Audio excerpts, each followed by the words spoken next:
Natin ang box. Tararan! What is inside the box? So, fish. Okay. Fish. Look, the fish.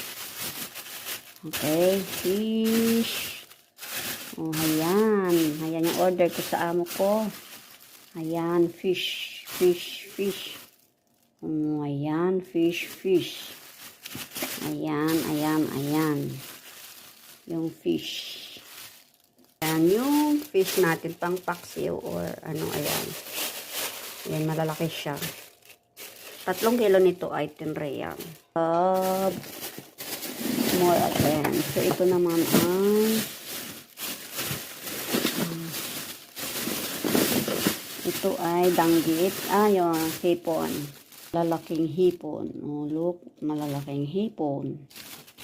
Fresh na fresh siya. Oh. Ayan. Ito naman next shrimp. Okay. Next shrimp. Malalaki din siya. Pero mas first class yung isa. Okay.